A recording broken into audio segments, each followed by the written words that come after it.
Welcome back to the Hardware Unboxed podcast for episode 64. In this week's episode, we're largely going to be talking about the state of the GPU market, pricing, that sort of thing, because these things seem to be changing on a daily, weekly sort of basis. So many more things that we've learned in the last couple of days since we've done our latest pricing update. Steve's done a big GPU benchmark and other cards have launched. We've got new NVIDIA Pro GPUs, which are probably going to destroy the GPU market for gamers and that sort of thing. Updates from the Intel B580, lengthy discussion about that positioning that it's in now as well. So yeah, let's talk about more GPUs. Let's get into it. So for people watching the video feed of today's podcast, you'll probably see that Steve is just a mysterious floating head today for some reason. Hello, floating head Steve. How are you? Great, thanks. I feel light. I feel like a burden has been lifted and people can't tell if I'm sitting or standing. Well, you can kind of see my seat. Pretend you can't, and then it's just, you don't know. So is the burden your body? Is that what we're trying to... Yeah, it's been weighing me down all this time, Tim. I'm floating through the benchmarks now. It's just effortless. Nice. Yeah. Well, we've had a week of just not doing too much, to be honest. Well, you've made a huge benchmark video, to be fair, but just checking out GPU prices and no reviews of NDA products to be done in at least the last couple of days, which is nice in some ways, because it seems like a few of the other GPUs are going to be more sort of next month or later propositions. So you've had a bit of a reprieve for a few weeks. Isn't that nice? Well, yeah, I do have one for, yes, that's right. I took the last few days off. Took the weekend off. You know, the weekend, how you people... The time normally take off, yeah? Well, apparently, yeah. So I joined everyone on a weekend. It was exhausting, really. I'm not sure I'll do it again anytime soon. Well, that's not entirely true. I'm going to the air show next weekend, isn't it? Yeah. So I think so. Yeah. Yeah. Anyway, it was good to do the thing that people normally do, but it was also very tiring. So, of course, around that, I have been working on the big benchmark video that we did. And it seems like people probably want the 5070 added to that. I think that's just to see it sort of get a bit wrecked. Yep. Anyway, I haven't decided what I'm going to do there. I'm also working on a few other content pieces. But anyway, things have been happening in the world with selling GPUs, apparently. So we're going to talk about that, you tell me. Yes, well, I feel like that's the thing that most people are talking about, aside from, the performance of the cards. The reception to your big benchmark was really good, but, people want to actually be able to go into a store and purchase the cards that you're talking about, which is often been very difficult and remains difficult in some countries like the United States, for example, where even when, we'll be talking about how cards are available in Australia, but in the US at least, just nothing, just no chance of buying cards. Doesn't matter what price you want to pay, just really, really difficult to buy them. However, it seems like, and I think, when did I publish the GPU pricing view? That was earlier this week / last week, wasn't it? Things are changing on a day-by-day basis, or at least appear to be improving on a day-by-day basis. I've seen the last couple of days here in Australia that you can actually, there has been times you've been able to buy the RX 9070 XT at the MSRP, which in Australia is a little over $1,100. I think it's something around $1,150 or something like that, which, again, you could probably argue isn't the best price for us here in Australia, but there have been genuine restocks of that part here. I think there was an ASRock model, a Power Color model of the base model versions. They came into stock, were available for a few hours, are now sold out, obviously, because the card's in demand. But I think at least I'm leaning to more and more at the moment, based on those sorts of pieces of information, that this is not a situation of there being a fake MSRP. So I'm just interested in what your thoughts are, having seen sort of similar things with the 9070 XT over the last couple of weeks. Yeah, as we said last time, it's pretty typical that for the first few weeks, at least the first few weeks, availability is going to be poor, especially when it's a popular release. Like, there's hype around it, the reviews are positive. First few weeks is just going to be an SHIT show, let's say, Tim. It's just not going to be easy to get one. How real the MSRP is, that's just a dynamic thing, in my opinion. if the demand stays crazy and they can keep selling them at sky high prices, they will. I'd say AMD, at least I hope they're very closely monitoring this as to not be too greedy and manage that demand. So as they see things cool off a bit, they start to, put the price down. Obviously, we want them to be sold at the MSRP. So we're not advocating for them to do, try and make as much money as possible, even though that's obviously what they're going to try and do. But they've obviously been monitoring this, and as demand cools off, they've dropped prices. And we saw evidence of this. So the non-XT model, for example, the prices for that model cooled off quicker than the XT. We saw them selling closer to the MSRP earlier, and as we speak right now, they're in stock at places like PC Case Gear, not too high above the recommended retail price for here in Australia. So far, it's going as we predicted and as we expected. So we'll and again, we're only 1 week out since we last discussed this, aren't we? Yeah, I think our previous podcast was like 10 days ago, something like that. And then obviously the pricing update on the Hardware Unbox channel was earlier this week for the cost per frame thing. And then, so split that into two parts. There's a part last week as well. But yeah, so we've been keeping a close eye on it, but it seems like week by week, there are certainly changes happening, things happening. The RTX 5070, which we thought would be difficult to buy, sort of the pre-launch discussion was that this card is just not going to be available, the delay of the Founders Edition model, all this discussion of maybe there was some production issue with the GPU. But at least here in Australia, you can, for at least a week now, you've been able to go to a store and buy it at the $1,109 MSRP, which now I think that MSRP is too high. So the actual price NVIDIA is charging at the MSRP, it should be at least 100 Australian dollars cheaper than that, if not more. However, based on what the MSRP actually is, right now, as of recording this podcast, as of recording those videos earlier in the week, no issue getting that card whatsoever at that price. Seems to be an issue in places like the United States again, but even in Europe, it's one of the cards that's more available. The pricing there is just Europeans. I feel sorry for you. NVIDIA is rolling you on pricing at the moment, but yeah, I think it just the demand for that card hasn't really appeared, so that's why you'll be able to get one at the moment. Yeah, I think that's a really positive sign because we have heard that the RTX 5070, the supply of that card was awful, like pretty much the lowest number of cards next to the 5090.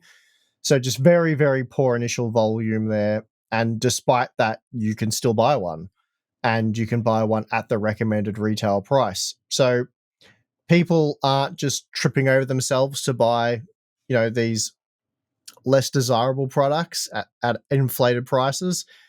So very positive, and I think over the coming weeks we're going to see the situation continue to improve. And yeah, I personally thought the RTX 5070 would be sold out and basically unable to get one, or extremely difficult to get one for at least the next 2 to 3 weeks, probably longer. But the fact that the vast majority of models scrolling down the PC Case Gear page are in stock, there's actually very few models out of stock. Maybe half a dozen or so of the more affordable ones, whereas there's a dozen relatively affordable models still in stock. There's an 3D base model MSRP card, or RRP card, as you said. So yeah, positive signs there. There's also a few 9070s as well. There's none at the recommended retail price. They're about $100 above. I think you mentioned that, but not too bad. And then the XTs, they're all gone, and the 5070 Ti's, they're at inflated prices. So inflated is one way of putting it. They are very. We're kind of getting a double whammy here in Australia, where the MSRP itself is too high, and then it's inflated above that. Yeah, I mean, I think part of the reason why, at least in Australia, 5070s have come back into stock earlier than you would have seen in a region like the United States is simply because 1,109 Australian dollars is about the equivalent, factoring in taxes. In Australia, prices are listed with tax. In the US, they're not. But that's about the equivalent of $635. That's the MSRP here in Australia, or RRP, regular retail price. that is, they're selling it at the base price for at least $70 more than it should be. So that's already going to weaken the attractiveness of that card. But then you go over to Europe, for example, and again, you can buy 5070s for around the sort of 700, maybe slightly under 700 euros in some regions, which again is the card should be more like 600 euros. So that's indicative of why those cards are sitting on shelves. But it seems like, what you were saying earlier, we were expecting this launch to have no stock.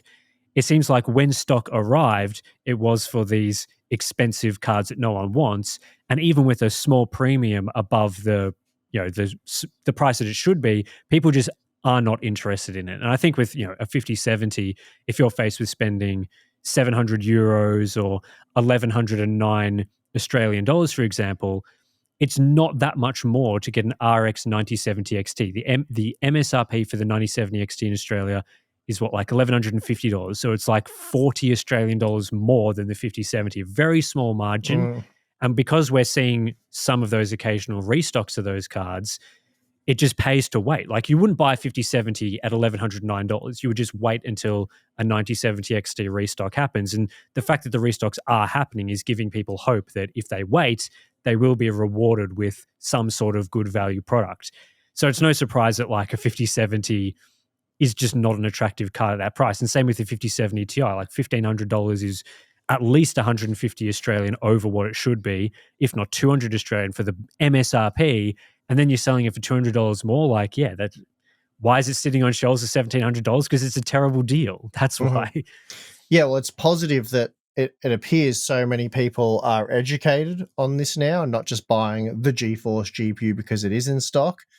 They're realizing that the 9070 XT is a significantly better investment, and so they're holding out for that and, not just buying the GeForce GPU that happens to be in stock for a similar price, which I know people buying the GPUs are generally more of the enthusiast crowd, though there are a lot of relatively casual gamers that do upgrade their graphics card, like purchase it and slot in. Let's be honest, it's an extremely easy thing to do. You can do it after watching, a YouTube tutorial for about 30 seconds. Not too much to it. But yeah, people are obviously doing their research. They're educated on this and they're not just buying a 5070 because it's a GeForce GPU. I think there's some compounding factors to that as well. People obviously predisposed to buy GeForce GPUs, but I think maybe us as reviewers have underestimated the pool of some of the features and things that were making the GeForce card the default purchase in previous generations. With the positive reception of things like FSR, the ray tracing performance, the encoding quality, I think people have been much more positive about AMD's overall software offering this generation and sort of feeling like they're not buying an inferior product that's got all these lackluster compromises. So once the word starts to spread through reviews and things, people aren't just going, well, the GeForce GPU is my default purchase, and also I can justify the purchase because I'm getting DLSS and all those other things. They're sort of saying, well, AMD, they've got cards that are in stock at better prices, or at least restocks are happening at reasonable prices, and the card isn't as compromised as it once was. And then on top of that, you've got issues with the 5070, where I think the VRAM things really hit that tipping point where people are now fully aware about the limitations that you're going to have with cards with inadequate VRAM.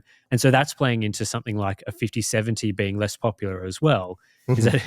And I think all of this then is compounded by the pricing that is seen outside of the United States. Because in the US, you've got that, what is it, $50 US price difference between the 5070 and 9070 XT. But in Australia and Europe, that pricing difference, the percentage difference is much smaller. And so all those compounding factors just mean the 5070 is not anywhere near as popular as you might have seen from like a 4070, which, the 4070 was, again, it was a 12 gig card. It had all the DLSS and ray tracing and frame gen stuff, but its competitor cards were, less attractive, had feature issues. The pricing was different in a lot of regions. And when the 4070 launched, it launched into a market where cards were very available. So there was none of this sort of, what am I tossing up? How am I going to get cards at sort of the prices that they're advertised? So it was kind of a more successful launch, whereas I think people are really sort of, how many generations now have we, well, it's been at least two, maybe the 30 series doesn't count, but people have got this negative sentiment towards the GPU market. We're seeing just so many comments of like, PC gaming is so bad now. Like, I used to buy cards for a good price. I'm being rolled. Nvidia's rolling me. And so if you're getting worn down for year upon year, you're going to be in a much more, maybe more than we expected, a position where you're more willing to try out competitive products. I don't know. At least that's just, I'm just spitballing here. That's my guess of what's happening. No, it definitely makes sense. What isn't happening as much with this are the prices of those more expensive models. It seems like this is really being driven by competition. So while we are seeing 5070s in stock, the 5070 Ti is coming more into stock, and I would expect that price to continue to fall in regions like Australia as the $1,700 models sitting on shelves. But man, if you want to get like a 5080 or 5090, it's just not happening. Like, you're just not paying that MSRP. And I guess that shows how important competition is. Yeah, definitely. No surprises there. I guess it's disappointing for people who want those higher end cards, obviously. Sort of missed your opportunity with the 4090. But parts like the 9070 XT are plenty fast for most, pretty much all gaming, really. So you can still upgrade or buy a GPU that's going to deliver you an awesome experience in whether it be the RTX 5070 Ti or the 9070 XT. So it's not all bad news. Yeah, that's right. I think one of the issues that's going to come in for people wanting to buy those high-end cards is now, I think it was at GDC a couple of days ago, NVIDIA has announced the gaming market killer cards, the RTX Pro 6000 Blackwell series. So essentially, these are the workstation models of the Blackwell GPUs that are being used for gaming cards. So they've made a number of different versions of these models. I believe there's 4 models using the GB202 die. So that's the same die used for the RTX 5090. And there's an additional 2 using the GB203 die, which affects the 5080 and 5070 Ti is that die as well, isn't it? Yes. But basically, the top end RTX Pro 6000 Blackwell, which is just a shocking name, but anyway, that card is less cut down than the 5090, so it uses 24,064 CUDA cores. It's a 600-watt model. It's got 96 gigabytes of GDDR7 memory. So it seems like they're using the 3 gigabyte chips and then clamshelling it to make this absolute beast of a card from a memory perspective. But then, they're not charging $2,000 US for that card. They're going to be charging, I don't even know what the price, I don't even know whether I should speculate on what the price is, but I would say at least 3 times that. So $6,000 plus is probably what you'd be looking at for that sort of card, which means, like, why would NVIDIA sell you an RTX 5090 when they could sell, that sort of model to a professional buyer for like 3 times the price? So I imagine that will impact the pro GPU, the desktop GPU market for those high-end cards. Yeah, well, I didn't say it on the podcast because when we were speculating, but what did I say to you privately on the phone that I thought they would be doing? Why we're not seeing 5090s is that they would be saving the chips to do exactly this. So, yep. And you were sort of like, well, they haven't released or announced that product yet. I'm like, they will. It's coming. And yeah, here it is. So that's pretty much why you haven't been able to buy a 5090. I mean, yeah, that's the reason. The product, they've technically made it. They've announced it. It exists. Some people have got it, but availability is just going to continue to be awful for that particular product because they don't want to sell those dies to gamers. They want to sell them on an RTX Pro 6000 series product for what we think will be at least $6,000 US, but I mean, that's probably very conservative. We'll have to wait and see. That's just, I'm saying that's the announced MSRP. I actually don't know what the MSRP is. I don't know where they announce it for those sort of GPUs. Not sure on that one. But at the very least, I'm saying that's the asking price, and then the list price that you'll actually be paying. I mean, a 96 gigabyte GPU for AI workloads and stuff. I mean, I imagine that card will be in very strong demand. Yeah, I see it being more than 3 times the price, but it doesn't really matter, does it? It's going to be much more expensive is the point. Yeah, exactly. And I think the issue that NVIDIA is going to face, well, not the issue that NVIDIA is going to face, because they're just going to be boatloads of cash, just truckloads of cash being dumped at their door for these GPUs. I'm thinking more about, the gamers. And I imagine one of the issues with supplying 5090s, for example, is that the yields, this is a mature node that they're using now for these graphics cards. And so they're probably not getting too many GPU dies that can be cut down into, say, 5090s or 5070 Ti's, which I imagine impacted some of the early stock for the 5070 Ti.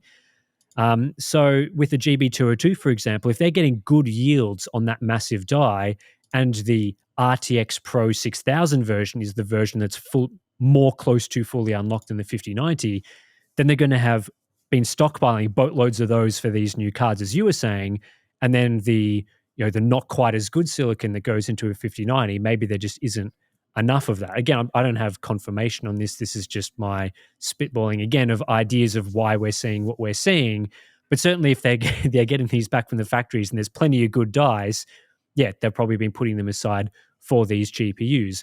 And then compounding that is, the things that we've been hearing from the supply chain side of things, where even RTX 5090s have been highly in demand for non-gaming workloads. And the theories, the rumors of distributors and AIBs and partners basically selling them directly to buyers who are after 5090s at a much higher than list price.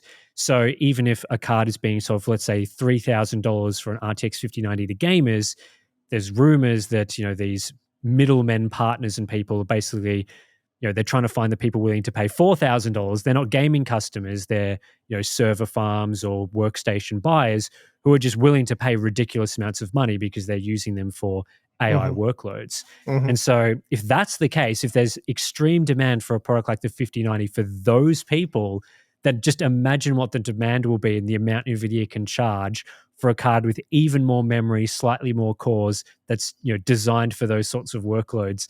It is going to be insanely expensive, and they're going to be making boatloads of money. And then the other issue on top of this is the fact that they're using the 3 gigabyte GDDR7 dies for this particular product.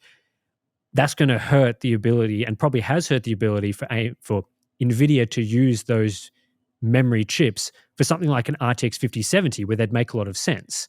Like if they'd used the 3 gig chips, that would have been like an 18 gig GPU or whatever, would have been adequate amounts of memory. But the fact that they're probably allocating all those, chips to use on one of these expensive products means that you just won't be able to get that on a cheap, affordable consumer GPU. So once again, consumers lose out on that sort of product. Yeah. Yeah, I mean, it's depressingly, it's essentially what we've been saying for a while now, that they just don't care about the gaming industry that much anymore. So while they say they do and they're still invested in gaming and that, they're clearly not. And this, it's becoming more and more evident that that's the case as time goes by. I mean, they're a for-profit business. If they're making way more money doing something else other than supplying GPUs to gamers, then it kind of makes sense they would be doing that, right? Yeah, exactly. I mean, I think this is why, companies like AMD and Intel had such an opportunity, is because their business isn't as stacked towards supplying GPUs for server or workstation or AI workloads. AMD's AI server market share is it's even lower than the market share they've got for gaming GPUs. So, theoretically, in a market where things actually make sense, AMD would be prioritizing the markets where they can actually gain a foothold, which is going to be in things like gaming GPUs, where they can be making products that make the most sense for gamers. They can be flooding the market with supply. And I think, AMD's missed some opportunities by just bizarrely not doing this with previous generations. But NVIDIA's priorities are very different. When we were talking about why doesn't the 5070 have more than 12 gigabytes of VRAM, it's because, there's no need for them to do that. They're trying to sell you on a higher priced GPU. And if they're not selling you the higher priced GPU, they're not overly concerned about that. They're not like, oh no, you're not spending $900 on a 5070 Ti. Oh no, we're devastated because, again, another truckload of cash has just come to their door, dumping, thousands upon thousands of dollars for a single server GPU built on basically the same silicon. Mhm. Whereas AMD, they're not getting those boatloads and truckloads of cash coming to their door for those cards. And so, AMD's got that opportunity, which seems like they're at least doing some sort of reasonable job of capitalizing on, which at least, benefits gamers, I guess. Yeah, well, I mean, PC gaming is still a multi-billion-dollar industry, and it's a reliable industry. It's been around for a while now. It's not going anywhere. So AMD really want to capture as much of that as they can right now while they have the opportunity to do so and hopefully hold on to that market share. So they've really got to go after it aggressively and not worry too much about what they're missing out on the AI front. Yes, and I would think that as well, by building up the gaming ecosystem, they can do kind of what NVIDIA has done with CUDA over all these years, where CUDA has been available in lower cost, affordable gaming GPUs that people are putting in their systems, and then people that are interested in gaming but also developing applications and things, they've got that card that can do the CUDA workload. So they start developing on CUDA, and CUDA starts building up as this ecosystem. A pathway for AMD to start making all this money from AI is the very first thing is get AI capable GPUs into the hands of people. Mm-hmm. And one pathway to that is by selling gaming GPUs. And then they can start building up the ecosystem. People can start developing things as a hobbyist on their AI capable Radeon card. And again, I think AMD has a long way to go on that front. I'm not saying that's something that is going to be possible today, but there is a pathway for them to start making money and building up in that front by selling Radeon cards. They don't just need to go and sell workstation products or server cards. There are opportunities by selling these gaming GPUs now that there are some better AI capabilities with RDNA 4. Mm-hmm. So there's certainly that opportunity. I thought it was funny this week that, at least I saw on video cards, that NVIDIA has supposedly adjusted GeForce RTX 50 series pricing in Europe to be better with the exchange rate. So I think they've dropped the official price listed on their website by about 4 to 5%, which is kind of funny because you just cannot buy the cards for those prices anyway. So I thought that was a little amusing to me. Yeah, it seems like a bit of a pointless exercise, but okay. Not sure why they've done that or ultimately how helpful that is, but great, I guess, for when stock does improve. But based on all of this, we're not really expecting GeForce 50 series stock to improve unless the AI demand somehow cools off overnight. So yeah, not bit of an odd one, that one.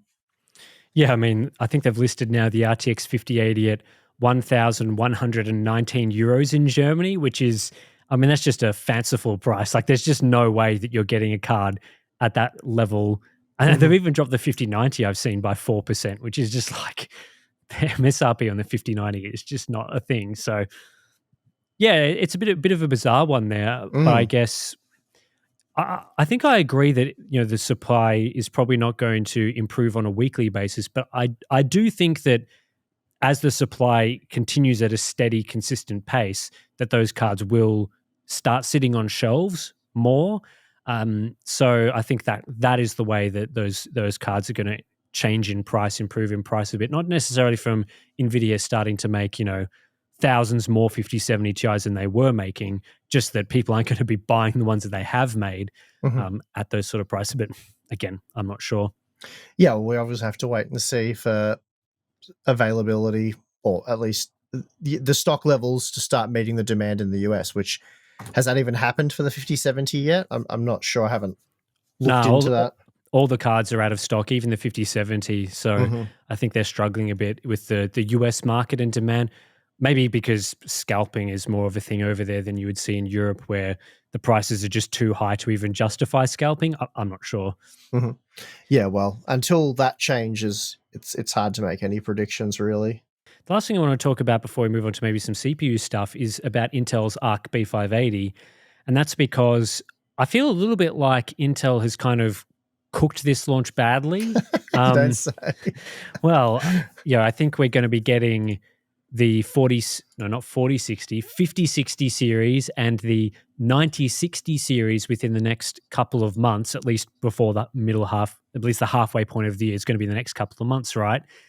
And only just now in Australia are we starting to see the Arc B580 come back into stock for a price that matches the $250 US MSRP. Again, still not a thing in the US. Can't buy a B580 for $250 US. But I think I saw at one retailer, it might have been Scorptech or Centicom, one of those places. You could buy, I think, an ASRock model of the B580 for an equivalent of $250 US in Australia. But it feels like it's just too late. Like they've just burnt a lead that they really should have had there. Yeah, it's a complete fail at this point. Yeah, if it came into stock tomorrow and stayed in stock in the US and other regions for the equivalent to the MSRP, so $250 US, how excited are people going to be about that at this point in time? Probably not that excited. I think it's kind of waned, hasn't it? Yeah, it's difficult to say because everything else is difficult to purchase and considerably more expensive. So maybe there's still a window there. There's still an opportunity. $250 US is very cheap. But yeah, it's really hard to say. I think a lot of people have just given up on it, to be honest. So there would need to be a lot of news and hype and online content sort of to generate interest back in that product, because they just missed the window so massively. A lot of people are like, oh well, in a month we'll be able to get them. We were certainly thinking it would be a month or two and you'd be able to get them, and here we are 6 months and it's not a thing. So there might be the odd retailer in Australia where you can buy them at a fairly competitive price compared to an RTX 4060 or RX 7600, but it's still not a thing in the US. So I think it's important to highlight that it's still really not a thing. It's still not really a product you can buy. I think in the US, you're looking at like $400 US for a B580, which is hilariously bad for that sort of product. Yep. So for me, it's still just a fail. I've just been looking at prices for the nearest competitors to those cards, so the 4060 and the 7600, and it seems like those cards are starting to exit the market in anticipation of the new products. So it's a little difficult, especially with the 4060, to find that model in stock at the MSRP of $300 US. So again, it's kind of like they missed the opportunity at launch where they could sell the $250 card up against those models at their, the prices, you were able to buy those cards at the MSRP back when the B580 launched. And even now, as those cards are starting to be discontinued, exiting the market in anticipation of new models, you still can't buy one.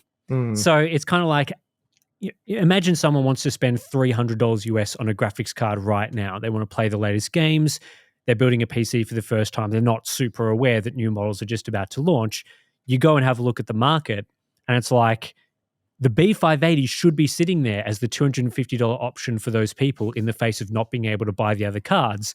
But then you can't really buy a 4060. The 7600 is creeping up in price and seems to be, slowly exiting the market. And then the B580 is, again, nowhere. So it's just another opportunity missed. You'd think that if they couldn't capitalize at launch, maybe they could capitalize now, but that just doesn't really seem to be the case. So I don't know. Did they not make enough of them? Clearly, they didn't make any of them, it seems. I mean, a lot of the criticism we received and other reviewers received 6 months ago when we reviewed the B580 was that we were recommending this product knowing that in the future we were going to get an RTX 5060 series and I don't know what turns out to probably be a 9060 series. It's confirmed to be the 9060. So, yeah. I meant more back then. We didn't know. Yeah. Okay. Yeah. But anyway, that doesn't matter. But at the time we were like, but we fully expect these products to be at least 6 months away, which turned out to be true. So we really only caution people about buying something now if there's going to be an alternative or some sort of new competition arriving 1 to 2 months out, not 6 months plus. If it's 6 months plus, it's like, well, that's quite a long time, and there could be delays and other things that happen between now and then. It's so far into the future that it's hard to say how that's going to go, and they're still not expected till next month at least at this point in time. So that all happened. But now, if they did manage to provide stock of the B580, how confident are you to say, well, the B580 is a good buy at this price, which I think at $250 it probably still would be, because I can't see, not sure about, obviously the RTX 5060 series is going to be a complete bust. Can't see that working out well at all. Like, availability is probably going to be bad. Pricing is going to be very underwhelming. Again, this is me guessing and speculating. We'll have to wait and see what is announced there and ultimately what NVIDIA delivers. The 9060 series has the potential to be more compelling just based on what we've seen from the 9070 series. But will it compete with a $250 part? Hard to say. But again, the point is, you just wouldn't sit here and say, yeah, definitely buy the B580, just ignore these upcoming GPUs. They're not going to be relevant for you. You'd be cautioning people and saying, I think the best course of action here would be to wait 1 to 2 months and then make your decision. If you've waited this long, you haven't been able to buy one for 6 something months now, just wait another month or two and then purchase. And it could very well be a situation where spending $100 more, let's just say, on a 9060 ends up offering you significantly more value than a B580 at $250. Like that, there's the potential for that to happen as well. Whether or not you can come up with another $100 is another story. But anyway, that's just it's a wait and see at this point in time. It just wouldn't be wise to buy right now. But also, if you're in the US, you can't. So it's just, they still don't exist, which is hard to believe. Like, what the hell? I mean, you're talking about a theoretical situation, right? Where it's available at that sort of price. But yeah, I totally agree. Like, you just wouldn't.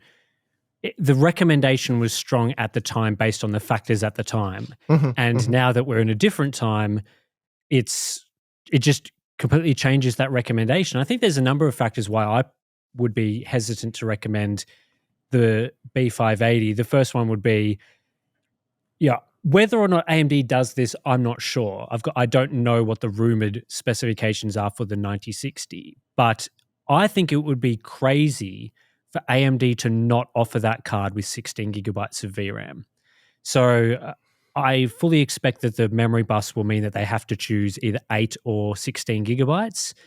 And I think it would be mad for them to make the main offering the 8 gig card. I think there's a huge opportunity to make this an entry-level / mainstream model that has 16 gigabytes of memory. So that immediately, one of the reasons why people may not have been interested in a 7600 or 4060 compared to the B580 was that 12 gigabytes of VRAM versus 8. I know there was the 7600 XT, which was it would have been about $70 more than the B580 with 16 gig. I'm suggesting theoretically, if things go well, you'd have a 16 gig model from AMD, new generation, in this sort of price range. And then what's the performance of the card going to be? Not 100% sure on that, but at the very least, it won't be, I would expect, or at least hope, that you won't be deciding upon those cards based on the VRAM. It'll be more based on the performance and features and those sorts of things, because there will be some sort of alternative adequate VRAM model. And so that immediately makes me question whether the B580 is, the best deal, because if AMD is coming out and producing a card that's much faster, or at least a reasonable amount faster than a 7600 at a similar sort of price with a decent amount of VRAM, then they're kind of checking a lot of the boxes that people would want from a mainstream card, which is kind of what Intel was doing previously when AMD and NVIDIA weren't. So there's that. And then secondly, while I do expect that the RTX 5060 will be an 8 gig card, which is kind of a bit of a joke at the prices that we're expecting for that model, the rumors are currently suggesting that card has 3,840 CUDA cores, which is quite a bit more than the RTX 4060, which had 3,072. And we know that from the architectural differences between Ada and Blackwell, that you can actually get away with slightly fewer cores from Blackwell to deliver about the same performance as the higher core count Ada models. So, for example, the 5070 had 6,144 CUDA cores. The 4070 Super had 7,168, and we know both of those cards have a similar sort of performance. So if they're beefing up the 5060 with many more CUDA cores, this potentially has the opportunity to be a much faster version of, a 60 class GPU, potentially around the level of the 4060 Ti 8 GB or something like that, which isn't I'm not saying it's a good card or anything, just that the performance dynamics are going to be very different in a Mhm. couple of months between the B580 versus potentially the 5060 versus the B580 and the 4060. And so with all those factors at play, AMD potentially having reasonable options, this faster 5060 type of option. Don't know the prices, of course. They could make the 5060 $400 or whatever, and it would be completely irrelevant. But it's just going to be a totally different situation. It sounds like this is going to be a much more competitive and much different mainstream market. And so the Mhm. B580 just loses a lot of appeal in that situation. Yeah, that's absolutely correct. And again, that's just given all those unknowns and potentials, you couldn't recommend that you definitely go buy the B580 if it were in stock. Again, we're speculating because it's not. So Hmm. they've missed the window, a bit of a fail. And it with the 5060 series, I believe they will be using GDDR7 memory. Hmm. Uh, Yes. so but with the Radeon GPU, circling back to what you were saying earlier about AMD really should go with a minimum of 16 gigabytes of VRAM, which I completely agree with. They're not even using GDDR6X memory. They're just using GDDR6 memory. So Yep. is there an excuse not to include 16 gigabytes of that memory? It should be at this point in time a cheaper memory. NVIDIA's not really using it at all so far in any of the announced current generation GPUs. No, that's right. I mean, the rumors are suggesting down to the 5060 will be G7, and then the 5050, which is rumored as well, potentially is a G6 card. But that's just rumors at this point. We don't know, and that's obviously a cheap entry level GPU that's probably going to be like a 30, 50, 6 GB sort of situation where it's just not Mm-hmm. overly compelling. Mm-hmm. So yeah, I mean, AMD is going to be six GDDR6 memory is going to be for AMD at that point, Mm-hmm. and any potential older models that Nvidia is still manufacturing. So, Yep. Yep. No, we'll totally agree. 16 gigabytes is what they should be aiming to provide there. In my opinion, it's really a minimum at this point in time mhm, for probably GPUs priced over $300. And I don't think that's unreasonable. mhm. Uh, and again, you will probably be, if you're buying one of these 9060 class GPUs, 5060 class GPUs, you're almost certainly going to be holding onto that thing for the next 3 years. I think that's a realistic minimum, would you say? Yeah, yeah. If not longer, Yeah. I would expect in the next 3 years we would only see one additional GPU generation. We'll probably be about halfway through the next GPU generation in 3 years from now. Yep. So I would say about 3 years would be a realistic minimum, probably 4 to 5 years. If you're going to be keeping a GPU that long, or you'd like to, without having to make heavy compromises and work out, is my performance crippled here, or am I seeing stuttering here because I'm running out of VRAM? 16 gigabytes solves that, and it just gives people confidence to buy into the 9060 series. So I think that's what they should do.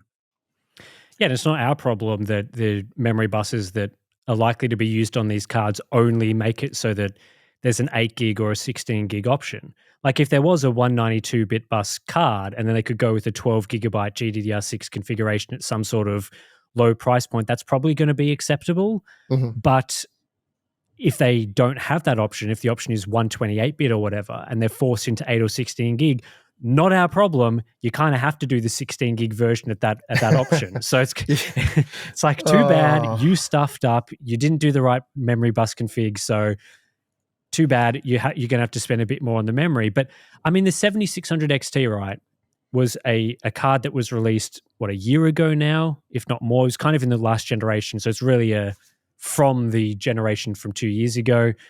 It was $330 US. There is just there's just no, like, that card could easily be $300, if not lower, today, right now, the exact same card. Well, that was January last year that launched, that part. So it's over Yeah. a year old technically now. So Yeah. yeah, totally agree with you. That 16 gigabytes should be really the minimum of the 9000 series, unless they're producing, a $200 option or something like that. Then I think 12 gigabytes would be acceptable there. I really don't feasibly. I can't see you making a gaming graphics card where you have 8 gigabytes of VRAM. I just feel like that's an unacceptable amount of VRAM now. It's not sufficient.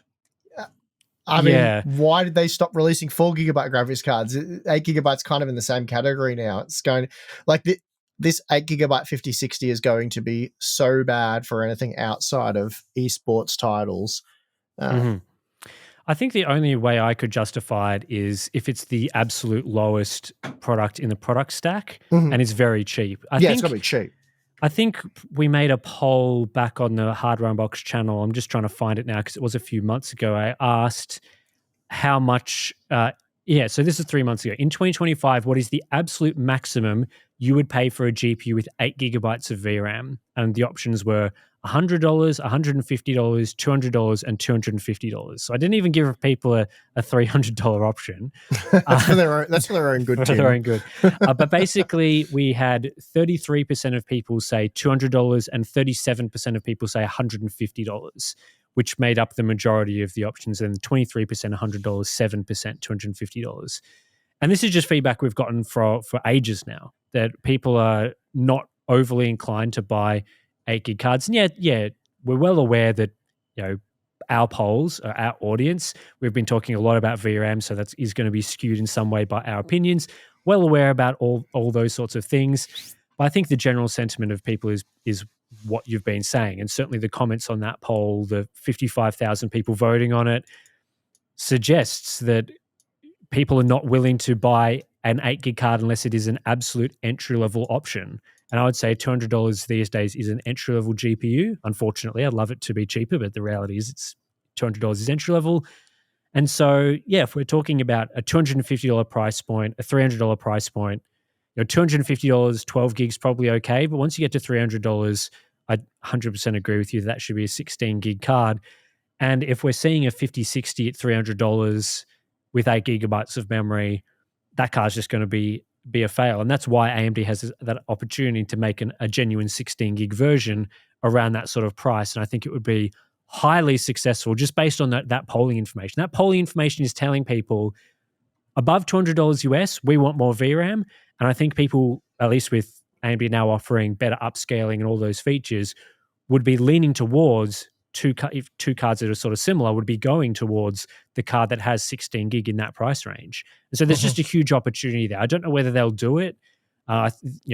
Certainly there's always the opportunity to disappoint, but I think the opportunity there is too huge to start dominating the market with a version of the card that is 16 gig. And maybe they'll make an 8 gig card too, and it will be a little cheaper, and there'll be the whole, that card kind of sucks. The 16 gig card's the good one. But so long as the price difference between the two models, it makes sense, so it's relatively cheap to get the 16 gig card, then I just don't see how that isn't the best option. You've got to prioritize making the 16 gigabyte card make sense. Not make the 8 gigabyte card the card you want to sell at a price, and then basically doing what NVIDIA did with the 4060 and 4060 Ti, and just going, well, there is a 16 gigabyte version though, so what are you complaining about? It's absurdly priced. So you've got to make sure that the card people want to buy is priced appropriately, and then the 8 gigabyte version that you really shouldn't buy, I don't care if that's $50 cheaper, or doesn't make sense to buy. I just want the 16 gigabyte version to be priced appropriately, if that makes sense. I mean, I think if we saw with the 7600, for example, if the 7600 XT model was $270 instead of the $330 that it was, and they made the 8 gig card some amount cheaper than that, that's kind of irrelevant. But at that point, like, the 7600 XT with 16 gig for $270 would have been clearly better than the 4060 in that price range and would have been the go-to choice. But because they prioritized the 8 gig card, they released the 16 gig card way later. The price was what, like $60 US above. Mm. You know, the value discussion, I think in your review was like, you know, they wanted to release the 7600 for $300. That was the original review price. Mm-hmm. They didn't need to make it 270. They just had to offer the 16 gigabyte version at $300, make that the only version, right. Problem solved. You absolutely destroy NVIDIA at that price point. No one should, in their right mind, buy a 4060 for $300 when you could get a 7600 for $300 with 16 gigabytes of VRAM. That's just a much better product. You know, we heard people saying, oh, but it's a marketing scam. You can't use 16 gigabytes of VRAM on a lower end GPU. That's absolute nonsense. Not the case at all. This is not how it works. So you don't need, say, GDDR7 memory or a certain bus width or bandwidth or whatever to utilize the extra memory. Kind of a weird take because obviously 8 gigabyte graphics cards, it's very easy to exceed the memory buffer. And for those of you who don't know why that's such a bad thing and why gamers want to avoid that so much, it's because when you can't fit the game assets in the local video memory, so the VRAM, you have to then move it to the local system memory. So say you have 16 gigabytes or hopefully 32 gigabytes of system memory, the overflowed game assets end up there. And from your CPU's memory controller to your memory, probably got like a theoretical bandwidth of around, say, 50 gigabytes per second. Unfortunately, though, you have to go through the PCI Express bus to get there.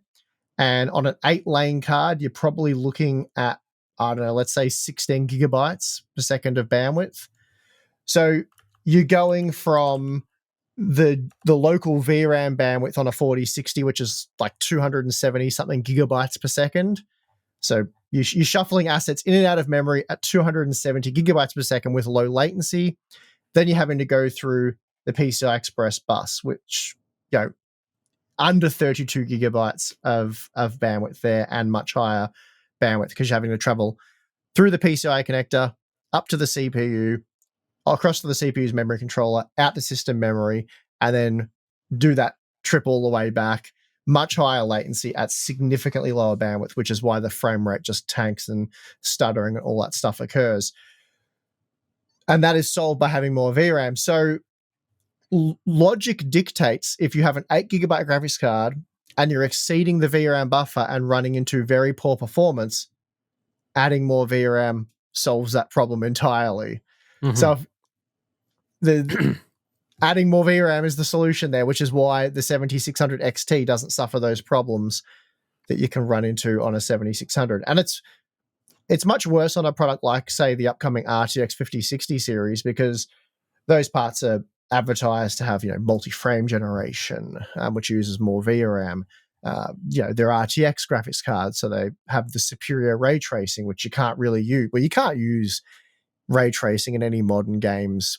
It's questionable given like the GPU power, but you simply cannot do it with 8 gigabytes of VRAM. We've seen 12 gigabytes start to become problematic. Yeah, I think the games we're seeing today where they are forced ray tracing titles generally are also titles where they have high VRAM requirements. So I don't know what Assassin's Creed's like because that's just launched and I haven't had time to look at it, but Star Wars Outlaws and Indiana Jones, forced ray tracing, yeah, you can, the performance of a mainstream card is perfectly fine for those sorts of games at medium to low settings. But the main issue is that if you wanted to use the higher texture settings and those sorts of things that start using more VRAM, the 12 gigabytes is basically the minimum. I think Indiana Jones, even on some of the higher settings, you want a 16 gig card. Star Wars Outlaws has texture pop-in issues, even up to cards with more than 16 gigabytes of memory, depending on the settings.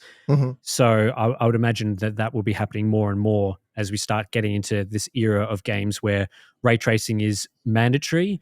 You know, it's not going to be a case where a raster game that uses 8 gigabytes of memory, you switch that over to a ray tracing version of it and it still uses 8 gigabytes of memory. Just the fact of making it a ray tracing title is going to add gigabytes to that sort of equation there. And then Well, you factor in using the DLSS4 transformer model that uses about twice the VRAM of the old model, and so on and so on. So, I mean, we even saw a game like Space Marine 2, which doesn't use ray tracing. And when the game first came out, it was a well-received game. We thought it was a great game, but one of the aspects of the game that was lacking was the texture quality. A lot of sections of the game, the texture quality was very bad. So the game did run on 8 GB graphics cards. It didn't necessarily work very well on 6 GB, but 8 GB you could play the game pretty much maxed out, but the textures weren't very good. And that was, I'd say, our biggest criticism of the game when I first tested it.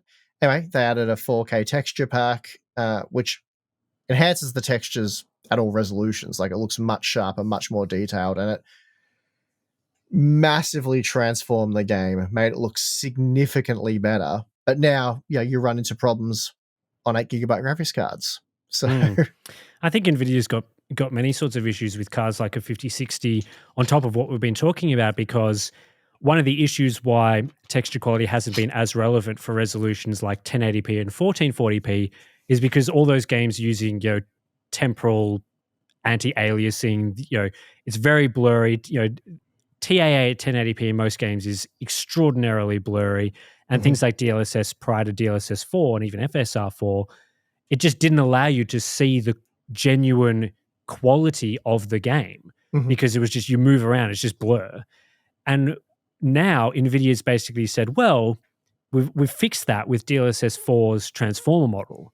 And so now there's actually an incentive for games to have high quality textures. So it's like they're opening the door by making DLSS 4 better to games benefiting from high quality textures, and then not giving enough VRAM for developers to put in the high quality textures. They're like, yeah, you don't need to use those low quality textures anymore. People will see the work you're putting into these nice high quality textures. But if you do that, it won't run on the 5060. And then on top of that, they've got these new AI models like ACE, which I think is being put into, there's a game that's shipping pretty soon that's going to have their local AI model.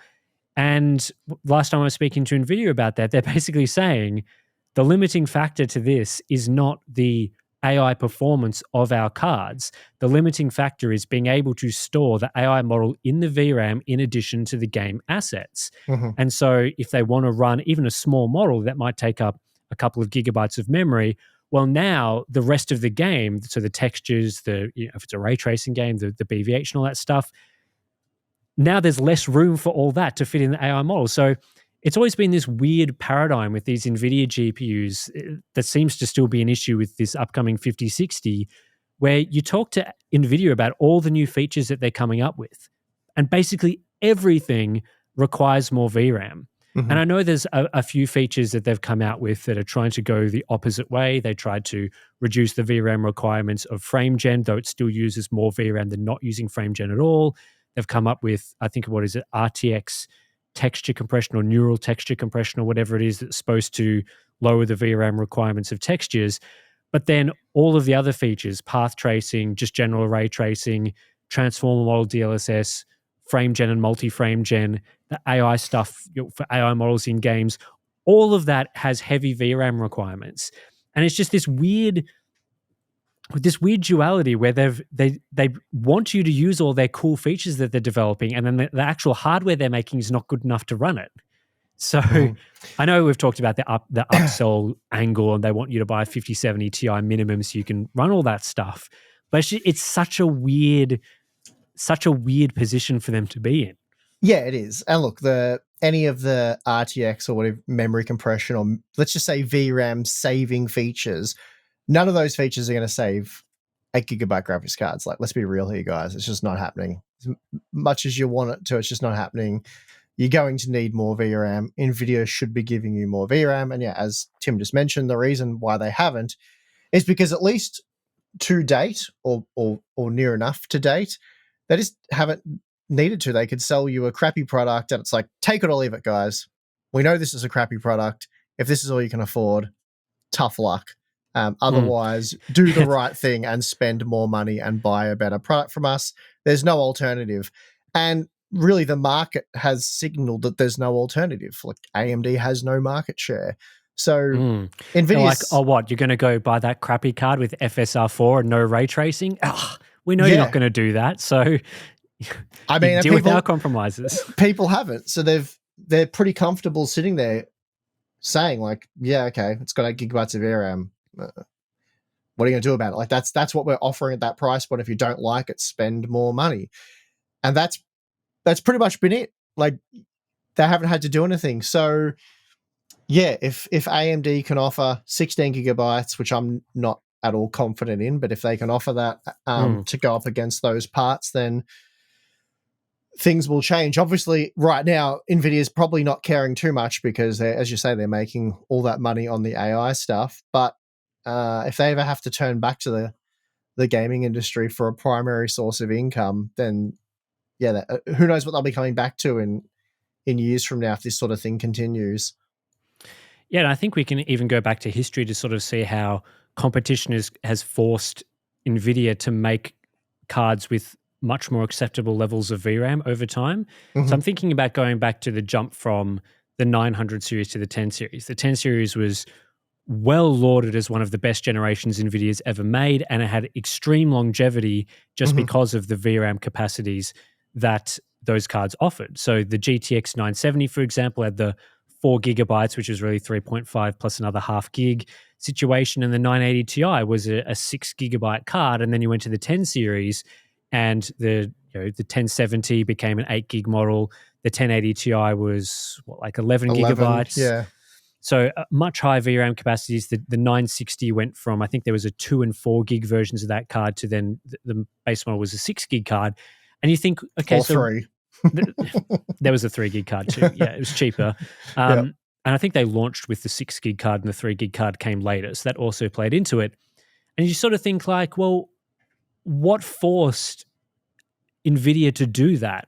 And you look exactly at AMD's lineup, and they were offering with the Radeon 400 series, so the RX 480, which launched at about the same time as the 10 series, the 480 had an 8 gigabyte model for $240. And so immediately you cannot have your flagship GPU that you're trying to sell for hundreds upon hundreds of dollars, well above the price of a 480, with only 6 or 8 gigabytes of memory. You have to start putting in more memory. In fact, the 980 Ti had 6 gigabytes of memory. So doesn't it look ludicrous if the 1080 Ti was a 6 gig card while AMD is offering 8 gigabytes on a $230 model? It is 100% the face of competition that meant that NVIDIA basically had to make their entire lineup have more VRAM. If AMD had come out and the 480 only had the 4 gig option and the rest of the cards were 4, 2 gig, that sort of thing, the Vega series had 4 and 6 gigabytes of memory, you probably wouldn't have seen NVIDIA have as much incentive to make the 10 series have way more VRAM. But the fact they basically doubled in one generation the VRAM of all the cards is because of competition. And so that's what we're hoping to see this time around. Yeah, and I don't think they necessarily will because they don't seem to care about gaming almost at all anymore. But again, it's frustrating because AMD could have established that narrative last generation by offering the RX 7600 at $300 with 16 gigabytes of VRAM, which they absolutely could have done. And then you get a continuation of that with this generation. It just becomes, there's really no point buying a mid-range to low-end NVIDIA GPU because they just don't give you enough VRAM to utilize the features, which is absolutely the truth, whereas the competition at least gives you enough VRAM. So you get the longevity, you can use all the latest features now. And yeah, again, with RDNA 4 improving ray tracing performance substantially in games like Cyberpunk, for example, you're going to see a massive difference in performance on these 8 versus 16 gigabyte cards in a game like that. Huge performance difference to the point where it's completely unusable and then very playable at very acceptable frame rates. I think, we should probably wrap up the VRAM discussion soon because it feels like we talk in every podcast about this, but the cost of adding 16 gig over 8 gig is not that much. We're talking somewhere in the $20 to $30 US range in terms of the cost of the chips. It is not a significant cost to And yeah, I guess on a $300 GPU, you're cutting into your margins by $30 to go from 8 gig to 16 gig on the same card. But it just makes the card so much better. You're going to sell more units and make the card more. Like, I'm talking from AMD's perspective here because they're the company that needs to build market share and that sort of thing. But whenever we're talking about this, we get comments about how unreasonable it is, our requirements for VRAM on these models. And it's like, well, we know the chip cost isn't that much. It's the same with making GPU dies bigger and that sort of thing. And people are like, well, it's too expensive to make a huge GPU die in these entry-level products. And like, yeah, doing a large GPU die or adding more VRAM hurts margins. Like, no doubt about it. You make the same sort of price with double the VRAM, your margin is worse. But the GPU die is not that expensive. Like, people think it's like hundreds upon hundreds of dollars. For these entry-level cards, the GPU die cost for like 200 or under square millimeters is less than $100 in a lot of instances. So yeah, I mean, it's a very nuanced discussion as well, because on the NVIDIA side of things, we're sitting here going, NVIDIA, you need to give gamers more VRAM. And they're like, no, we don't. We clearly don't need to. Like, the RTX 4060 sold really well. We're pretty happy doing what we're doing. Margins are good. Gamers are buying them. It's happy days over here. Stop being a buzzkill with you needing more VRAM. We're not doing it. Go away. And that's fair enough. But then you go over to AMD and we're like, you need to, when you need to incentivize gamers to buy your product. There is an obvious need here to include more VRAM. This is a thing that you can do with relative ease. You should be doing it to strengthen your brand, win over gamers, claw back market share. All that's like, again, $300 16 gigabyte GPU last generation, that would have made waves. It would have done a lot better than just like crapping it out later on and going, oh, it's like $30 more than the competition's product and no one really caring about a 7600 XT, which is pretty much how it went, right? And they should have learnt from, I mean, it should be pretty self-evident. If it wasn't, surely they've learnt these lessons now with how the 9070 release went. Like, it's really important to nail these launches and not just crap out a 7600 XT after the fact and be like, well, it's clamshell, it has 16 gigabytes of VRAM and it's like $60 more over a product that already isn't super compelling. So anyway, it's just when we have these discussions and we're saying, one brand needs to do one thing or whatever, it's either we can be saying NVIDIA needs to offer more VRAM or we want to see more VRAM on a 5060. That's more so we can recommend it and so you should actually buy it. Not necessarily that NVIDIA need to do that to generate sales. And then with AMD, it's actually like, well, we'd like that because it's a better product for you, but they actually do also need to do that. They need to sell GPUs. Sort of the review and the business side of things. Yeah.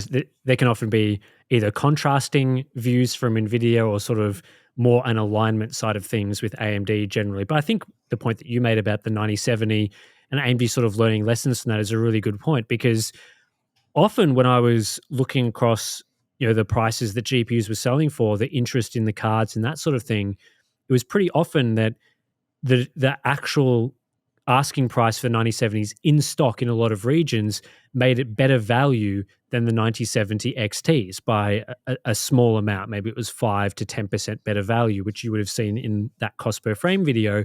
But the 9070 XTs were the models that were still flying off shelves whenever they were coming back into stock. Even if they were worse value than the 9070, they were still the more popular card. And I think that is just that lingering perception from the reviews. Is that even if you're making, even if the market is sort of correcting itself so that 9070 XTs maybe, in this situation, it's not dropping the price of the 9070, it's more the 9070 XT is more expensive. It's still that people have all the positive hype, the perception around the 9070 XT is good, and so people want that model, and they're willing to wait or buy inflated price models because that's the card that got the good reviews. And yet the 9070 can sit on shelves in Australia for $1,100 or thereabouts and be a reasonable deal at that price, especially compared to the 5070 at an even higher price. And yet there's just not as much interest in it. And so if that's not clear proof to AMD that the launch must be nailed, they have to get it right from the start, I don't know what is. I mean, they can look at the 5070 as well if they want more evidence of a card that gets a poor reception at launch and sits on shelves. They have to nail the launch. And so they can't come out with the 9060 and just do a repeat of the 9070 where it's not overly compelling value. Nail the launch at the launch. That is what gets success in the graphics card market right now. And just the difference in perception from people, like, what is the card, the only card people are talking about right now as a card that is worth buying? It's the 9070 XT. Yeah, no one's talking about NVIDIA stuff. Yeah, well, that's right.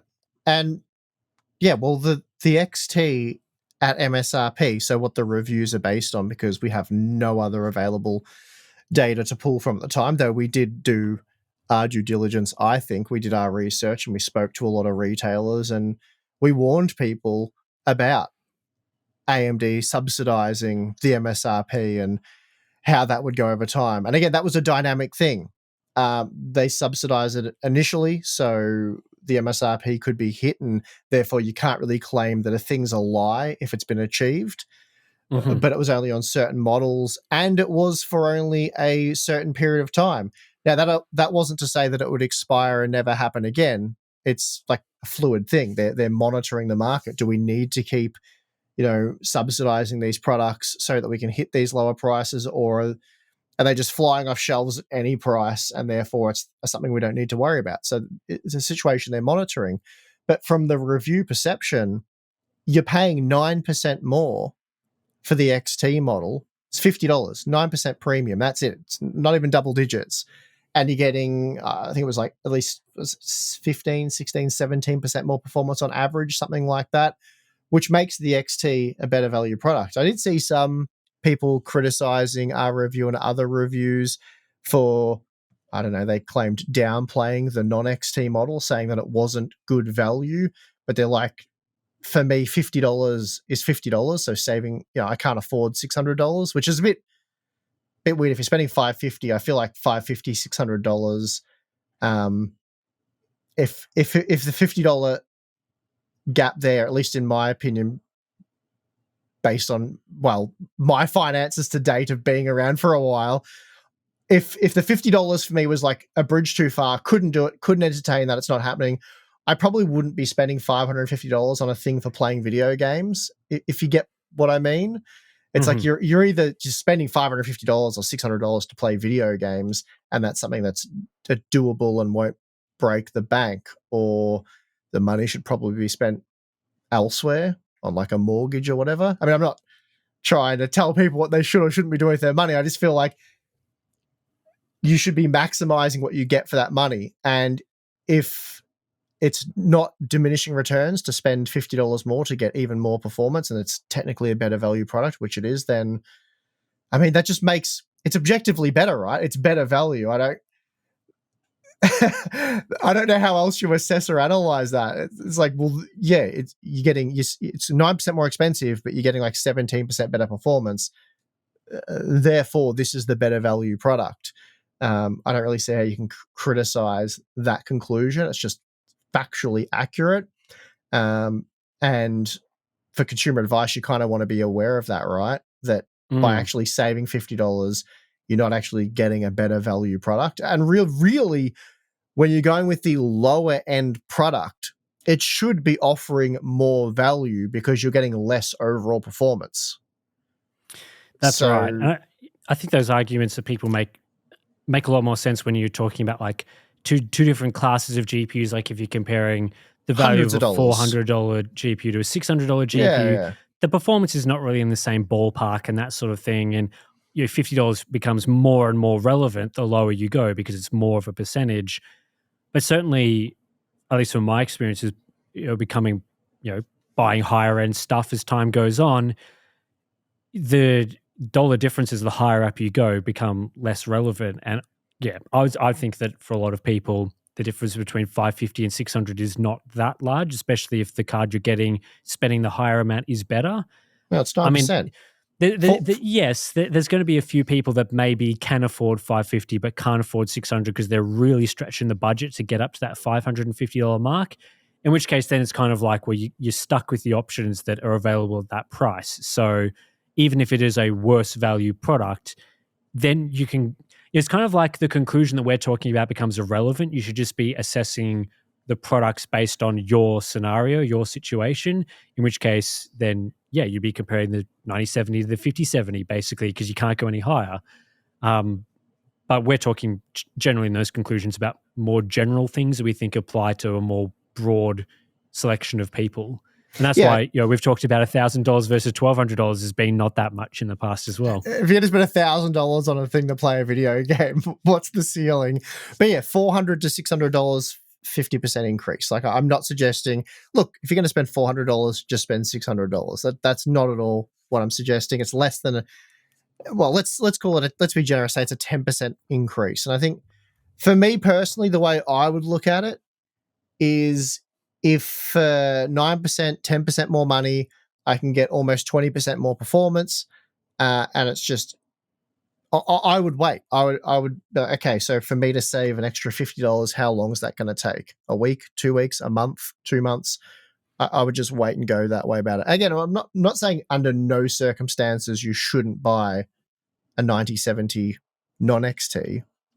I'm just saying if they happen to be available at MSRP, spending the extra $50 does get you a better product. It's probably got better resale value as well. It's a more desirable model, quite clearly.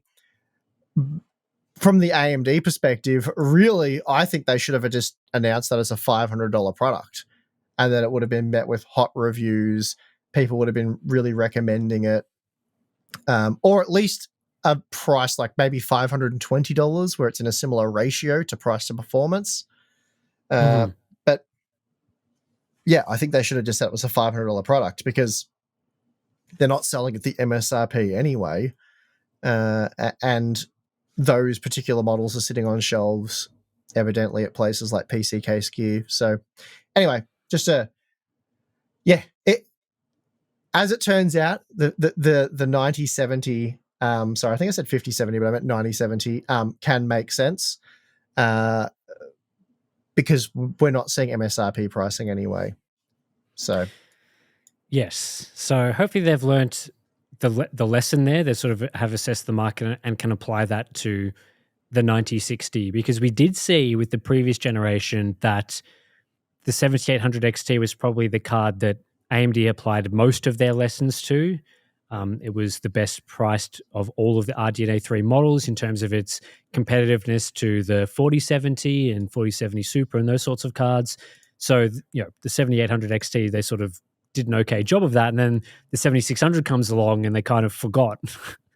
Like, well, we learned that we had to make it 20% cheaper and better value and all sorts of things. And then, oh, we thought we could sell this for $300, and then at the last minute we'll price cut it, and even that's not enough. And so let's hope they don't do that.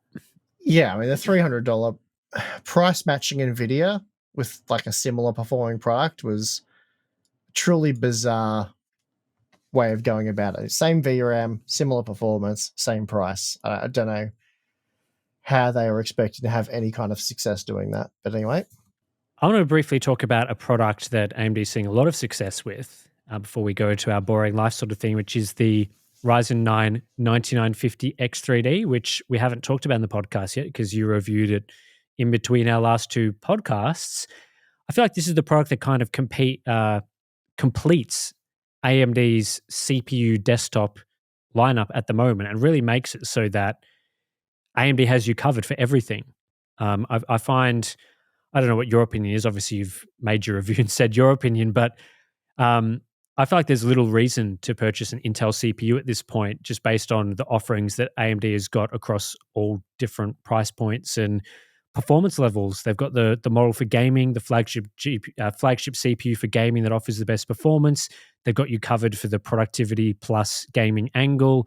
They've got you covered just for productivity parts. And I guess there's some Intel CPUs that for productivity only may offer a little bit better value, but then, you know, you're not getting the platform advantages and stuff. I just feel like for the DIY desktop CPU market, which is largely centered around gamers, that Intel is in a really dire position at the moment. It's very difficult to recommend any Intel part for a typical desktop DIY buyer at the moment.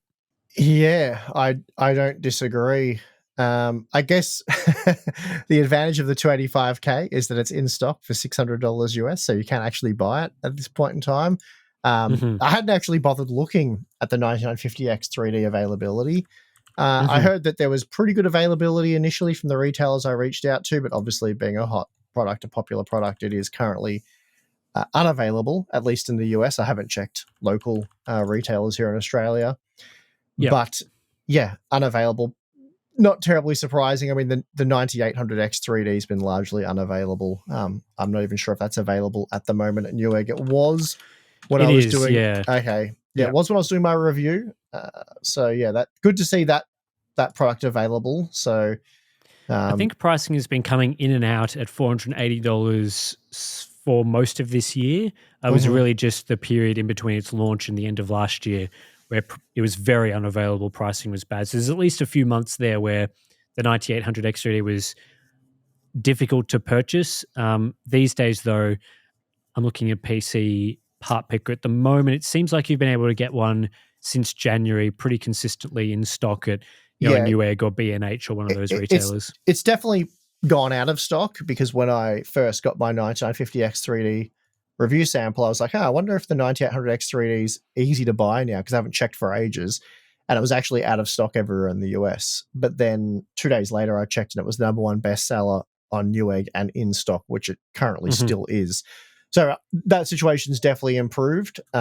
It'll probably go out of stock from time to time. I'm not sure if we'll see much of that moving forward.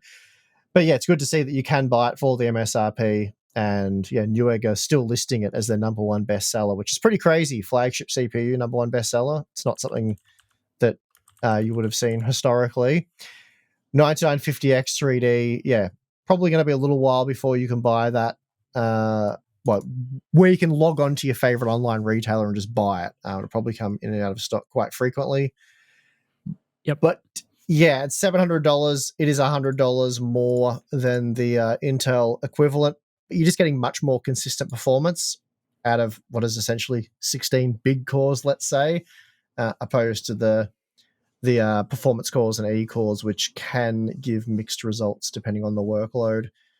And then, yes, just more efficient part. AM5 platform has some sort of future. The assumption is that there's probably not going to be too much going forward on the Intel platform, but you do get more PCI Express lanes, so it's a bit better as like a workstation platform. So there is at least that advantage. But I think realistically, most people are just going to find themselves buying the 9950X 3D. Yeah, I think the only real advantage that Intel has at the moment is sort of that value position for workstation or office users in that sort of mid-range, sort of the Core Ultra 5 sort of range, where AMD's only really offering like the 6-core models, which aren't that great value for that sort of workload. Like obviously they're competitive for gaming around that price range, but for those pure like multi-thread workloads with the E cores and stuff, it's a niche one though, isn't it? Because yes, if you really care about productivity workloads, you're not going to be buying those products anyway. They're more for your general type of usage or, decent like a pre-built, yeah. So it's kind of a weird situation. If productivity is your focus and you're doing it in more of a professional setting, you would be looking, I imagine, at sort of like a minimum of a 12-core model, at least on the Ryzen side. So you wouldn't really be entertaining Ryzen 5. Certainly not Ryzen 5, probably not Ryzen 7. You'd be looking at more of a Ryzen 9 part. And then the same sort of applies for Intel. It'd be the Core Ultra 9, maybe Core Ultra 7 series that you're interested in, but probably not the Core Ultra 5. Certainly for the DIY market, like there's just the DIY market is mostly gamers and then people building their custom workstations looking for value for whatever workstation builds.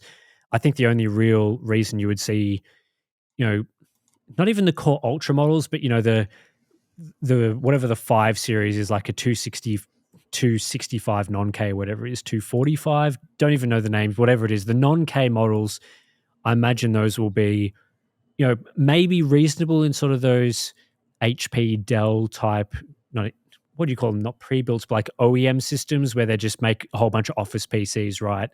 and they offer reasonable value for that sort of workload. But for the DIY market, I've just been looking at like Amazon, the best CPU sellers. I can't even find a Core Ultra processor. I don't know about you. I've got it at number 27 on the Amazon US list when I loaded the page. That was the Core Ultra 7 265K at number 27. And then scrolling further down, the 285K at number 38. Intel CPUs, there's the 12700 is up in the top, top 5. The 14700K is also up in the top 10. So Intel CPUs aren't nowhere, but the number one selling CPU is the 9800X3D. 9950X3D is also in the top 5. 9700X is popular. 7800X3D is in the top 10. And obviously most of the CPUs that we're looking at least that I'm seeing, are AMD products with really, the Core Ultra series is just dead. Like just limited interest from the DIY market. And maybe they're getting success in the OEM side of things, the HP, Dell, Office type of things, obviously laptops, but we don't really cover that really. So I've got no idea what's going on there. But for DIY systems, I think it makes very little sense. Yeah, I was just having the Australian version. And so the 265K is in 13th place, but you've got the 5700 X3D as number 1, then the 5800X is number 2, and then the 9800X 3D as 3rd. So it's very AMD heavy. I mean, it's pretty wild that a part like the Ryzen 9 5950X is selling more of those right now in Australia than any other Intel CPU. It's ahead of all Intel CPUs. So that's pretty crazy stuff. But yeah, it could be quite affordable. Not sure. I think on Amazon US it's not as high, but it's priced at around $300, $300 and something. So if you're on an AM4 system, it's always an option. It's 200 Australian dollars more than a Core i7 12700K, and it's outselling that part. So yeah, it's probably upgraders on AM4 looking for that high core count model. Well, absolutely. That's why the 5700X 3D is the number one CPU, because that certainly makes the most sense for gamers on AM4. Yeah. So yeah, let's take a break. We'll come back and we'll talk about some boring life stuff. All right, we're back. I'm going to kick this one off this week, talk about my little project that I've been working on the last week or so. Not that I've been working on it, crazily amount, but I've added some shelves into my studio for the one, the out of touch YouTuber reason of didn't have enough space to put some of my Lego. That's a serious problem, Tim. I'm glad you're able to address that. Serious problem. So obviously if you've seen my main set, which is behind me in the podcast video, but on the main YouTube channel videos that I make, I've got a shelf that I put Lego in. It doesn't fit every set though, just because some of the sets are larger than the sort of shelf space. So the struggle continues. The struggle continues. So I was building some sets. I'm like, these do not fit in these shelves. Going to need to find somewhere to put them.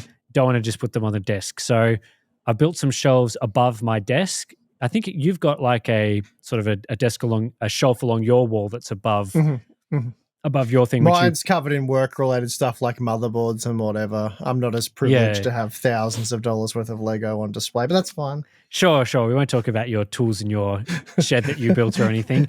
But basically I built this shelf and I was like, I don't want these Lego sets to fall off or, because if you add, maybe 10 sets on a shelf, it can easily get up to, 80 to 100 kilos. So kind of overspec'd a little bit and made these shelves extremely strong. Good, so I love that. Few more brackets than maybe was necessary, a bit thicker on the pine panels than necessary, but it's extremely strong. So when I put up my Ultimate Collector's Millennium Falcon up there and stuff, it's not going to fall down, at least hopefully.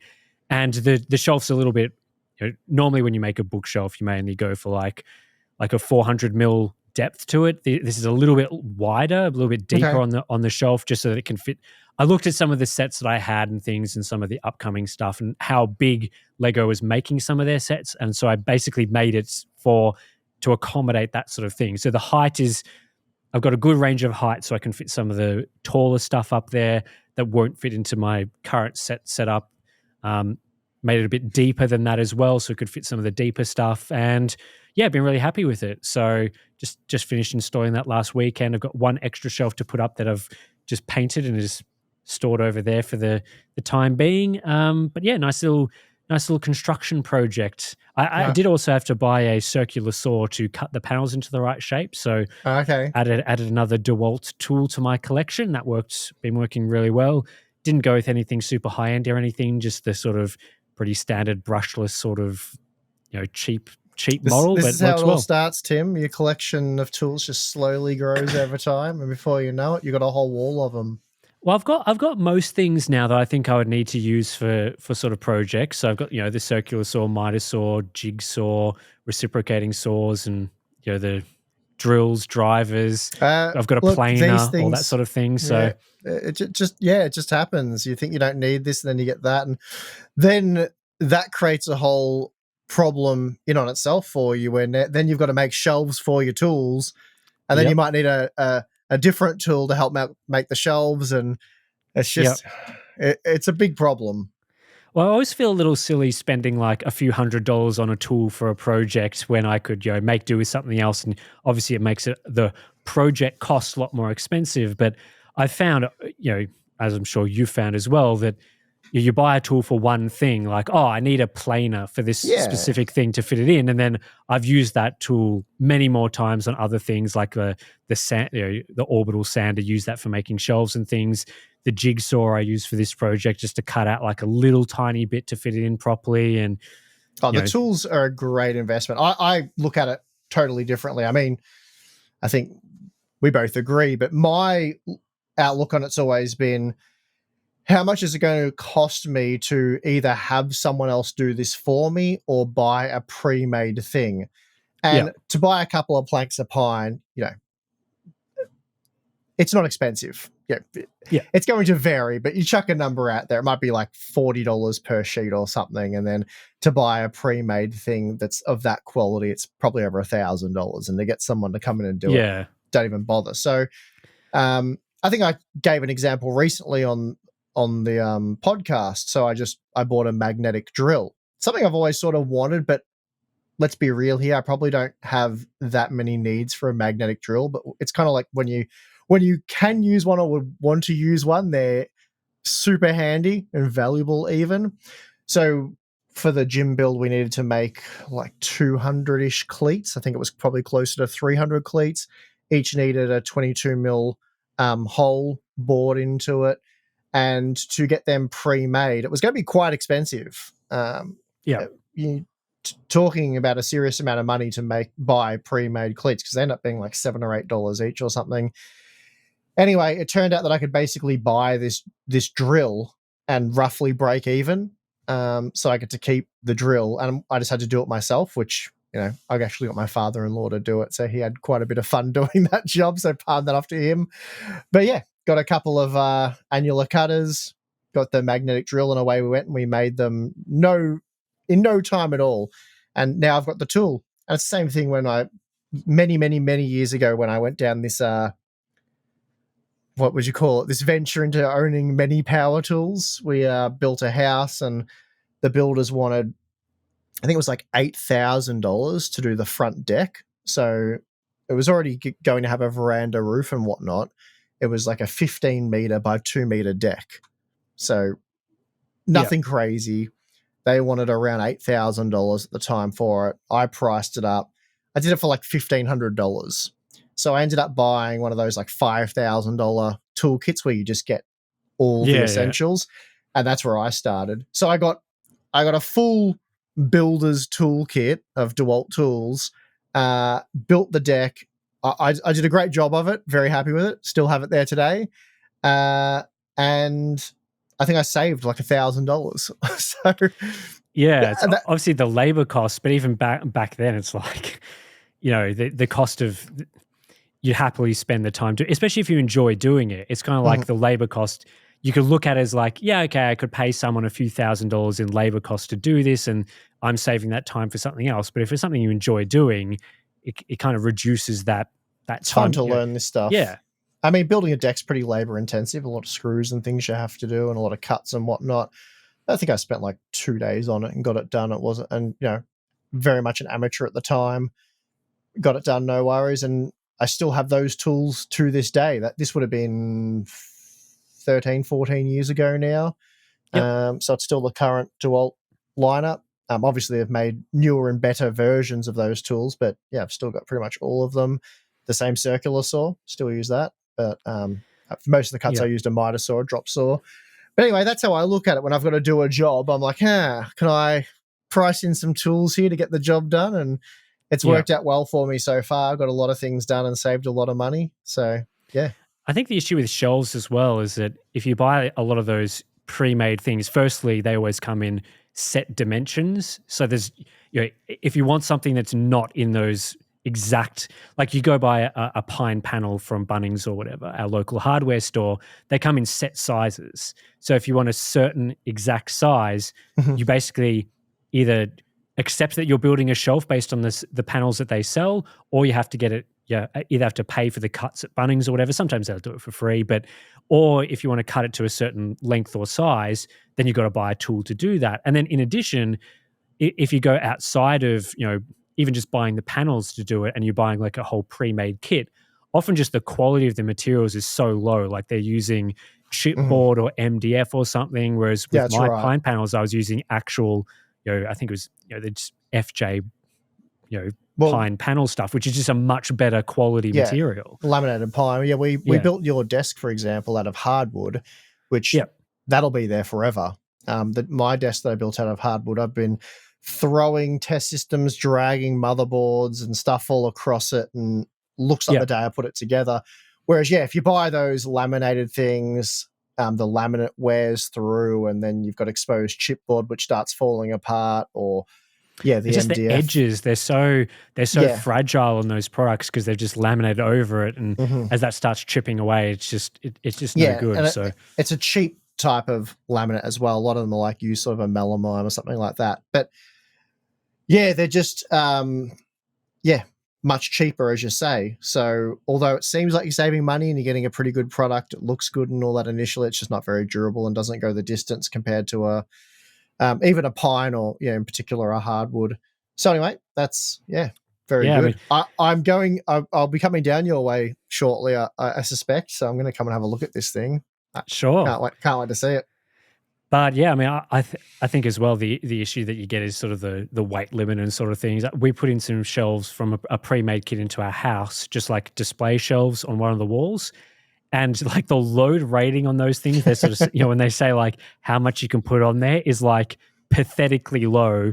Whereas my pine shelving, it should carry at least like 400 to 500 kilos off it Mhm. Yeah. easily, just So, based on the amount of brackets. And I wanted to use a few like less or fewer brackets than I end up putting in, but just the spacing of the studs in the walls and stuff to use fewer, it would have looked quite weird. So I kind of went with the more overkill option. more the merrier, I say, when it comes to that sort of stuff. Yep. Make it So very strong. it's worked out well. So Mhm. I was pretty happy about that. What's been going on out your way? Well, we're obviously still working on the gym build, a few things there, but haven't had too much time to do that over the last few weeks because of product reviews and whatnot. And so we got through all the product reviews last week, and I said to you I was going to take a few days off, which I did. I took the Friday off and I went into the city to attend the Formula One. So just the free Hmm. practice 1 and 2 on Friday. So that was really good.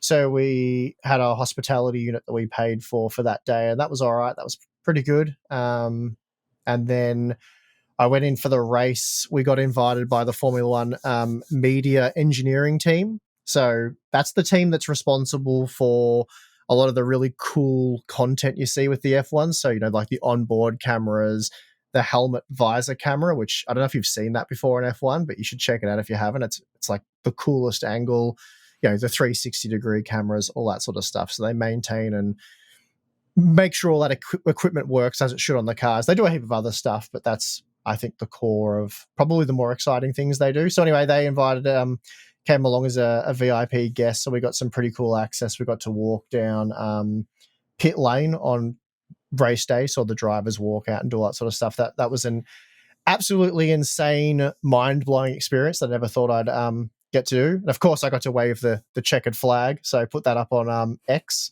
Twitter. So a lot of the guys Nice. enjoyed that. And for those that are Harbour and Box members, I was putting a lot of content, videos, and photos and stuff in our BTS section on our Discord server. So I imagine you saw some of that.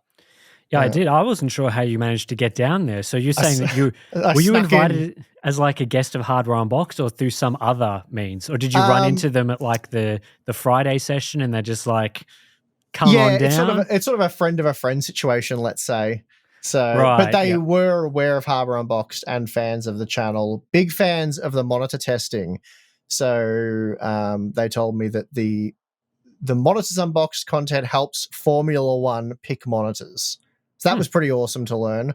So Nice. yeah, they use that content. So yeah, that was really cool. A lot of them have like VR racing setups and stuff, don't they? Like the actual drivers buy their own or get it made or stuff like sim racing setups. I've seen from some of the drivers have those. So yeah, they would definitely. need a good gaming monitor for that. Yeah, obviously the technology and stuff has helped a lot with that stuff because back in the day it would be like actual sim time, which obviously the team still have extremely realistic driving simulators that mimic the configurations of their specific cars. But yeah, I was thinking more some of them seem to have like entertainment setups to play that's those right. games. Yeah, that's more what I'm saying. Like that, it used to be that they could only get like simulated practice in simulators that are worth probably millions of dollars. But yeah, a lot of the drivers now, like Max Verstappen and stuff, they have setups at home. I think Max and Lando Norris do a lot of that sort of stuff as well. I imagine a lot of them at this point in time probably do a bit of that. But I know probably Max and Lando are the two drivers that were most known for that. But yeah, so that's cool. So yeah, it was an awesome day. Yeah, not really short to say. I was pretty blown away by the whole experience. It was a lot of fun. And obviously the race itself was really cool, being the wet conditions and whatnot. So, and we got to watch it from above pit lane. So yeah, it was huge thanks to the F1 media engineering team for that one, because loved it. It was awesome. And yeah, looking forward to going to the F1 next year. So the wet weather didn't make the experience worse or anything? Because I saw your picture. I'm like, oh, it's a shame that like the one day in that entire week that was actually quite wet was the actual race day on Sunday, where you were sitting out there in a raincoat and stuff. But well, as far as the race itself goes, I always find those races much more interesting because it goes from a more predictable outcome to almost anything can happen. So from someone who enjoys watching the races, I do enjoy the wet races. They're very cool. As a spectator, I didn't really want to go the day before, the qualifying day, because I think it was 34 degrees. So on the Friday, for example, it was 24 degrees, but very sunny. And well, I have quite fair skin to begin with, so I was just putting that sunscreen on every 5 minutes, it felt like, to avoid getting roasted, because the last thing I wanted to do when you've got a 3-day pass to the F1 is get roasted on the Friday and then not be able to enjoy the qualifying and the race.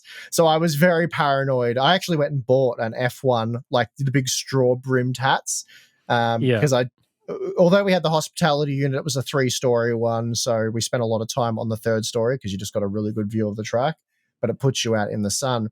Only 24 degrees. And I was convinced it was more than 30 degrees. Like, just when you're sitting out in the sun all day, it was so hot.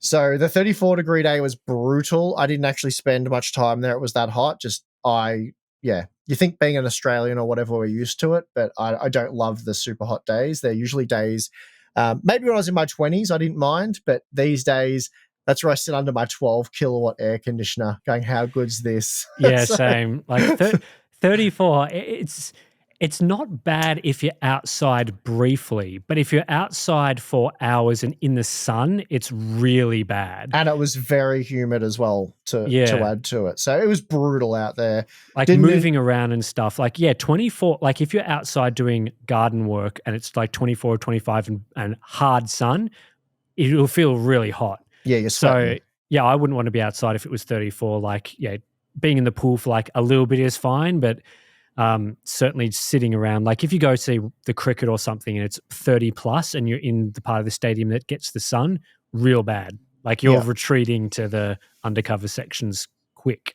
Yeah. So the weather on Friday was fantastic. 24 and sunny was great. 34, too much. I don't enjoy it at all, and I'd much prefer it to be raining. So I was actually really relieved it was wet and rainy on race day. Like I had the time of my life, to be honest. I mean, when you never expect to get a pit lane tour and get that close to the drivers, the cars, everything that's going on, I would do it in pretty much any conditions, to be honest. But for me, the cooler, wetter weather was perfectly comfortable, and yeah, I was having the time of my life. And I was told from some of the members of Formula One that it worked out quite well for us because there was like less than half as many people in the paddock area and down the pit lane, so we could move quite easily up and down the pit lane because of the weather. A lot of people just didn't want to go out there and walk up and down, so it was still busy, mind you. It wasn't like it was empty or anything, but we were basically told you couldn't really move up and down there normally. So we went end to end without much effort, and I was able to walk right to the front of all the garages and check out the action. I don't know if you saw the video where we had the simulated pit stop done right in front of us. They did like 4 of those, which was just amazing. And those air rattle gun things, like, damn, they're loud. you hear like a normal sort of air, impact wrench or something like that, and they're pretty loud. But the ones they've got must be pumping through like 4 times more air, so they're just phenomenally loud. It's pretty cool. Yep. So yeah, that was really nice. Good. So yeah, just a boring weekend for me. Really, standard boring life stuff. So just using your influencer privileges, which makes me think, maybe I should start using my supposed influencer credentials to get into. Well, you say that, but it didn't really work out that way. It was more of a happy accident of how it all worked out. So it was something that, I hadn't really teed up, and it certainly wasn't because of Harbour on Box though. It was funny how it all worked out anyway. But it was it was a great experience, awesome day, awesome weekend really.